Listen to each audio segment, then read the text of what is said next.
কোটা সংস্কার আন্দোলনে ১৯ জুলাই পুলিশের গুলিতে নিহত হয় মোহাম্মদপুর মডেল স্কুল অ্যান্ড কলেজের ছাত্র মাহমুদুর রহমান সৈকত। একমাত্র ছেলেকে হারিয়ে এখনও শোকের সাগরে হাবুডুবু খাচ্ছেন সৈকতের বাবা মা।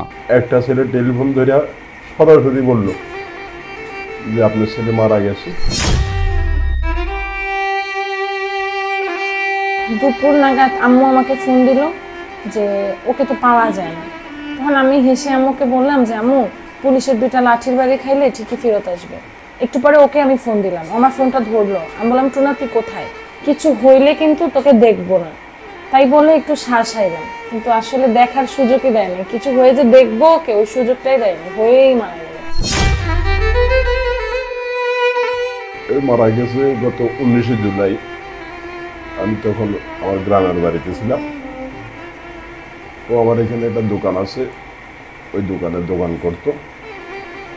আমি তো কন্টিনিউ টেলিফোন করি গ্রাম থেকে। যখন খবর পেলাম মোহাম্মদপুরে গন্ডগোল চলতেছে, তখন আমি ওগুলো আব্বু বাসায় চলে যাও। বাসায় তো আব্বু যাইতেছি। কিছুক্ষণ পর আবার বললাম তো আব্বু আমি দোকানের সামনেই আছি, তাড়াতাড়ি বাসায় যাও। আবার আমি তো কন্টিনিউ মনতে বুঝে না, কন্টিনিউ করতে যে এরপরে বললো যে আব্বু আমার এক বন্ধুর পায়ে গুলি লাগছে, আমি এখানে।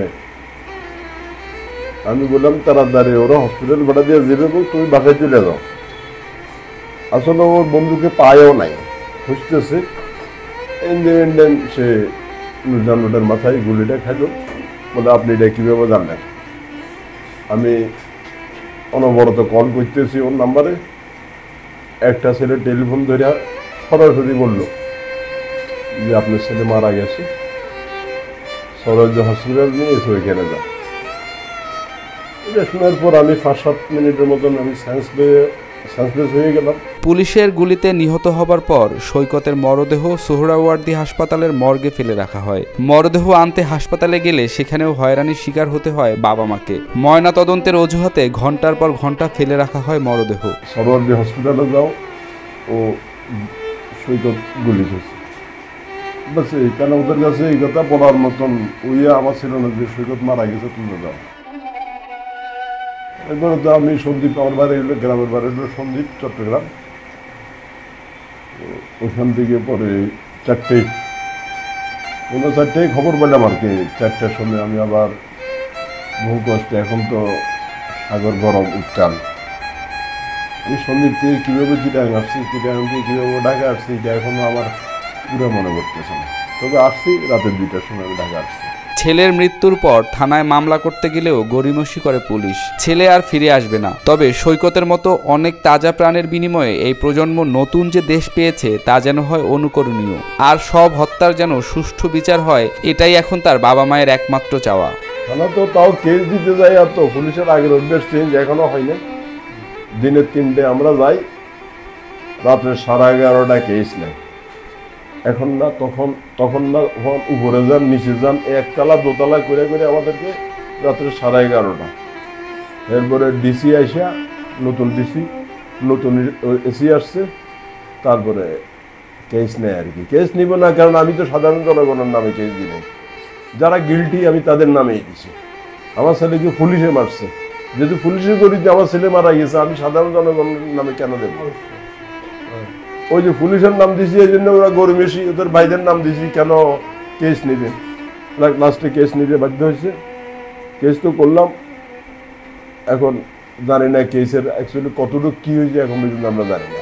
আদরের ছোট ভাইকে হারিয়ে শোকে স্তব্ধ সৈকতের 2 বোন। ছোট ভাইয়ের মৃত্যুর খবর বর্ণনা করে সৈকতের বোন বলেন, সেদিন সোহরাওয়ার্দী হাসপাতালের মর্গে সৈকতের সাথে আরও 4 জনের মরদেহ ছিল, যাদের সবার বয়স প্রায় সমান। তরতাজা প্রাণগুলো নিষ্প্রাণ হয়ে পড়ে আছে।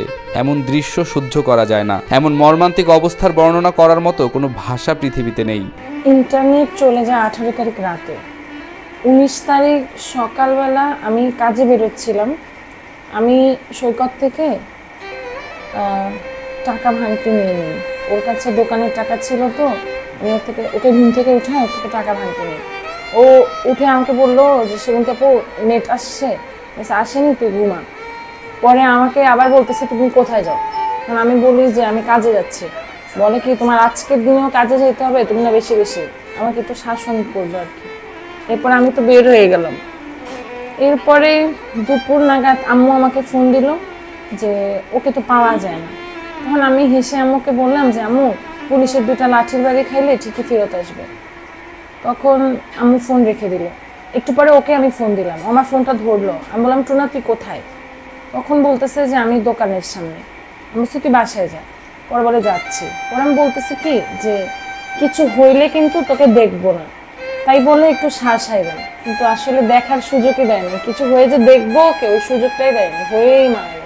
সৈকতের বোন আরও বলেন, একমাত্র ভাই বলে ছোটবেলা থেকেই সে অনেক আদরের ছিল, তাকে কেউ কখনো একা ছাড়তো না। তবে ছাত্র আন্দোলনের সময় তাকে কেউ বাধা দেয়নি, কারণ কারো কল্পনাতেও ছিল না সরকার ছাত্র আন্দোলনের বিষয়ে এমন নির্মম আচরণ করবে। ওর সাহসটা দেখিনি কখনো আসলে। আর স্মৃতি যদি বলেন, ওর পুরাটাই তো স্মৃতি। ওর বয়স ছিল 19 বছর, ও আমার 3 বছরের ছোট, আমার চাকরি 4 বছরের ছোট। তো আমার পুরা যে চাইল্ডহুড, ওরা যে বলবো আমার সিবলিং, ও তো আমার পুরো এন্টায়ার চাইল্ডহুড ছিল। আমার ছোটবেলা থেকেই তো ওকে পাইছি। তো স্মৃতি আসলে সবগুলাই। ওর না ছোটবেলায় 2টা বড় বড় অ্যাক্সিডেন্ট হয়েছিল। একবার ওর গায়ে গরম দুধ পড়ে গেছিল, ও প্রায় 1.5 মাস হসপিটালে ছিল, খুব খারাপ অবস্থা ছিল, এই জায়গা দিয়ে পুরো পুড়ে গেছিল। এখন ওটা ঠিক হয়ে গেছে।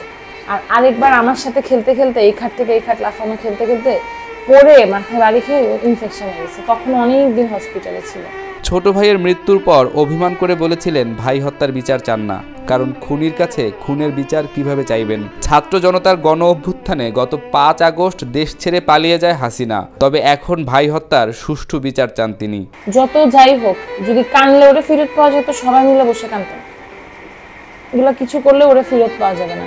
বাস ও তো কোনো অন্যায় ছিল না, ওকে যারা অন্যায়ভাবে মারছে আমি চাই যে তাদের সবার বিচার হোক, কারণ তারা কোনো কারণ ছাড়া আমার ভাইটাকে মেরে ফেলছে। ও ছোট একটা ছেলে, ওকে আপনি দেখলেই বুঝবেন, ও ছোট্ট একটা বাচ্চা, দেখলেই বোঝা যায়। লম্বা হয়েছিল অনেক, লম্বা হলেই তো একটা মানুষ বয়স্ক হয়ে যায় না, তাই না? ওকে দেখলেই বোঝা যাবে ও ছোট্ট একটা বাচ্চা। আর ইনফ্যাক্ট ওর কোনো ঝামেলাতে কিছুতে কখনো যায়নি, কখনো না। ও যেগুলো বুঝেই না, আসলে আমাদের কাছে এটাই মনে হয় যে ও ঝামেলাতে যায় নাই, তো কখনো বুঝেনি যে ওকে এমনি গুলি করে দিল। এটাই মানে একটু পিছাই থাকতে হবে, এটা হয়তো জানে না, বুঝে নাই, ও তো কখনো যায় নাই এসবে। আমার আব্বুর কাছে মনে হতো যে ও যদি আরেকটু খাটো হতো তাহলে হয়তো গুলিটা ওর মাথায় লাগতো না, কিন্তু আসলে ওকে টার্গেট করে মারছে। ও যদি 4 ফিটও হতো ওর মাথায় লাগতো, কাজ ওই সময় ওই জায়গায় টার্গেট করে মানুষকে মারা হচ্ছিল। কারণ আমি যে কয়টা লাশ দেখছি প্রত্যেকটারই আমি দেখছি মাথার মধ্যে গুলি, না হয় বুকের মধ্যে গুলি, এগুলো তার উড়ে উড়ে এসে ঢুকে নাই, অবশ্যই টার্গেট করে মারছে। সবার না হলে সেম সিচুয়েশন কিভাবে হয়? যারা হচ্ছে কোনো কারণ ছাড়া, কারো অর্ডারে হোক যাই হোক, কেউ যদি অর্ডার করেও থাকে, তাদের নিজেদের মধ্যে বিবেক নাই। আমাকে অর্ডার করলো, আমার কাছে গুলি আছে, আমি মাকে মারতে বলা হলো, আমি ফাঁকা গুলি করতাম, আমি হাতে পায়ে গুলি করতাম, আমার কি নিজের বিবেক নাই? আমি কার কোল খালি করতেছি? আমার বাসায় তো বাচ্চা কাচ্চা থাকতে পারে, তাই না? আমি আরেকজনের কোল খালি করে দিতেছি, সেই মায়ের চোখের পানিকে আমার কখনো ছাড় দিবে? সেগুলোকে আমার বরদোয়া লাগবে না?